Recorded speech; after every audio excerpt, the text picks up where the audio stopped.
અંબાજીમાં ભારે વરસાદથી ડ્રોન શો રદ કરાયો છે। એક સાથે 400 ડ્રોનનો આ શો યોજાવાનો હતો। મોડી સાંજે વરસાદના કારણે ડ્રોન શો રદ કરવામાં આવ્યો છે। આ ડ્રોન શો માટે નવો સમય હવે પછી જાહેર કરવામાં આવશે।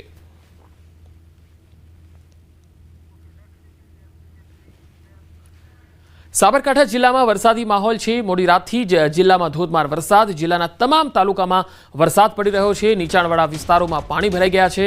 વડાલી, પ્રાંતિજ, ઈડર અને તલોદમાં વરસાદ। હિંમતનગર, ખેડબ્રહ્મા અને પોશીનામાં પણ વરસાદના અહેવાલ આવી રહ્યા છે। મોડી રાતથી જ અહીંયા ધોધમાર વરસાદ પડ્યો, જેના પગલે મુખ્ય રસ્તાઓમાં ટાયર ડૂબી જાય એટલા પ્રમાણમાં પાણી ભરાઈ ગયા છે। વાહન ચાલકોને તકલીફનો સામનો કરવો પડી રહ્યો છે। અહીંયા ટુ વ્હીલર ચાલકો અને ખાસ કરીને નોકરિયાત વર્ગ, વેપારી વર્ગ ખૂબ જ પરેશાનીનો સામનો કરી રહ્યા છે, કારણ કે મુખ્ય રસ્તાઓ જળમગ્ન બની ગયા છે। હિંમતનગર, ખેડબ્રહ્મા, પોશીના, ઈડર આ તમામ વિસ્તારોમાં ધોધમાર વરસાદ પડ્યો।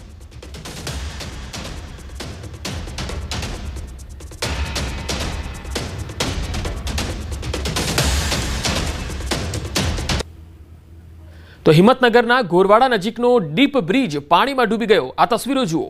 હાથમતી નદીના ધસમસતા પાણીનો પ્રવાહ ડીપ બ્રિજ પર થઈને ફરી વળ્યો। ગોરવાડા, નાની ડેમાઈ, તીતપુર, કાણિયોલ, કેસરપુરા અને કેસરપુરા કંપા સહિતના ગામોની અવરજવર બંધ કરી દેવાઈ છે। 3 દિવસથી 10 થી 12 ગામોની અવરજવર બંધ થવાથી પરેશાની વધી ગઈ છે।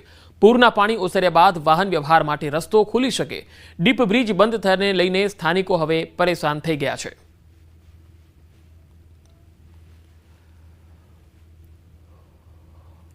તો વાત હવે અરવલ્લીની। અરવલ્લી જિલ્લામાં ધોધમાર વરસાદ। મોડાસા શામળાજી હાઈવે પર ધોધમાર વરસાદ ખાબક્યો છે। મોડાસાના ગ્રામીણ પંથકમાં ધોધમાર વરસાદ પડ્યો। જીવનપુર, ઈસરોલ સહિતના ગ્રામ્ય વિસ્તારોમાં પણ ધોધમાર વરસાદના અહેવાલ આવી રહ્યા છે।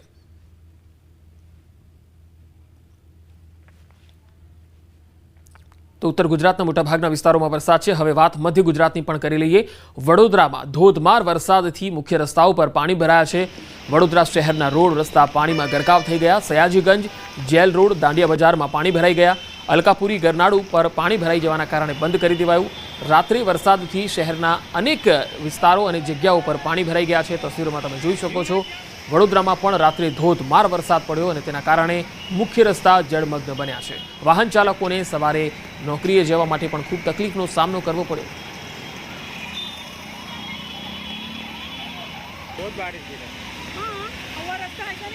વડોદરાથી આ તસવીરો આવી રહી છે, જોઈ શકાય છે। દાંડિયા બજાર, અલકાપુરી, ગરનાળુ પાણી ભરાવાના કારણે બંધ કરી દેવાયું છે। મુખ્ય રસ્તાઓ જળમગ્ન થઈ ગયા છે। વડોદરા શહેરમાં ધોધમાર વરસાદ રાત્રિથી જ પડ્યો અને તેના કારણે અનેક વિસ્તારોમાં પાણી ભરાઈ ગયા હતા, જેના કારણે વાહન ચાલકોને હાલાકીનો સામનો કરવો પડ્યો। વરસાદને પગલે વડોદરાવાસીઓને ગરમીથી પણ રાહત મળી ગઈ છે। હવે ડભોઈની તસવીર બતાવીએ। વડોદરાના ડભોઈ પંથકમાં ધોધમાર વરસાદના અહેવાલ છે। અહીંયા 3 દિવસ વરસાદનો વિરામ હતો અને ત્યારબાદ ફરી એકવાર વરસાદની શરૂઆત થઈ। એસટી ડેપો, ઝારોલવાગા અને ટાવર વિસ્તારમાં ધોધમાર વરસાદ પડ્યો। છીપવાડ બજાર, કન્યા શાળા વિસ્તારમાં વરસાદ પડ્યો। ડભોઈના ગ્રામીણ વિસ્તારોમાં પણ વરસાદી માહોલ છવાયો છે।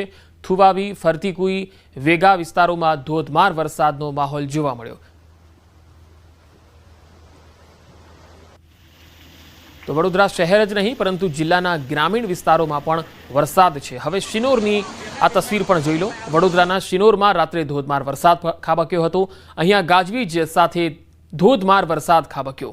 સેગવા, માલપુર અને અવાખલમાં ધોધમાર વરસાદ। સાધલી, કુકસ અને તરવા સહિતના ગામડાઓમાં પણ વરસાદ પડ્યો। વીજળીના કડાકા ભડાકા સાથે વરસાદ તૂટી પડ્યો હતો।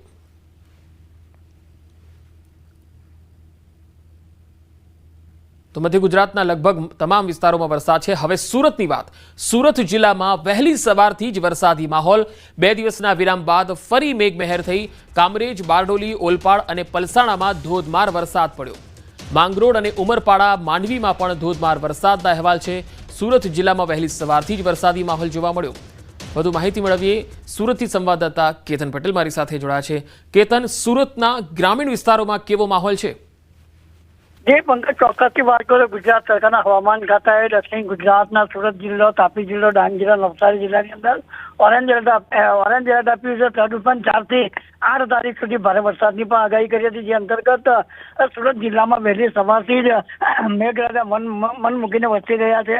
માંડવી, બારડોલી, પલસાણા, કોરડા, કામરેજ વિસ્તારોની અંદર વહેલી સવારથી વરસાદ વરસતા માર્ગો પણ થયા હતા પાણીને. ખાસ કરીને આ 3 દિવસના વિરામ બાદ જે ફરી વરસાદ શરૂ થતા ખેડૂતો માટે ખુશીનો માહોલ જોવા મળ્યો હતો. કે બીજી તરફ વાત કરવામાં આવે તો દક્ષિણ ગુજરાતની જીવાદોરી સમાન ઉકાઈ ડેમમાંથી પણ 1.25 લાખ ક્યુસેક પાણી છોડાતા તાપી નદી પણ 2 કાંઠે જોવા મળતા આ તાપી નદીના કાંઠે આવેલા જે ગ્રામ્ય વિસ્તાર છે એને પણ એલર્ટ કરી દેવામાં આવ્યા છે. જી કેતન, આભાર માહિતી આપવા માટે. હવે વાત મધ્ય ગુજરાતના ખેડા જિલ્લાની પણ કરી લઈએ. ખેડા જિલ્લામાં મોડી રાત્રે ધોધમાર વરસાદના અહેવાલ છે. ભારે પવન સાથે અહીંયા વરસાદ ખાબક્યો. ભલાડા, સાયલા, વસઈ સહિતના ગામડાઓમાં ભારે વરસાદને પગલે પાણી ભરાઈ ગયા. વીજળીના કડાકા ભડાકા સાથે અહીંયા ધોધમાર વરસાદ તૂટી પડ્યો. માતર તાલુકાના ગામડાઓમાં પણ ધોધમાર વરસાદ. માતર, ત્રાજ, લીંબાસી, શેખુપુરમાં ધોધમાર વરસાદ તૂટી પડ્યો. તો ખેડા જિલ્લાના લગભગ મોટાભાગના વિસ્તારોમાં વરસાદ છે. ખાસ માતર તાલુકામાં ધોધમાર વરસાદ જોવા મળ્યો. ખેડા શહેરમાં પણ ધોધમાર વરસાદ. માતર, ત્રાજ, લીંબાસી, શેખુપુરમાં પણ ધોધમાર વરસાદ પડ્યો.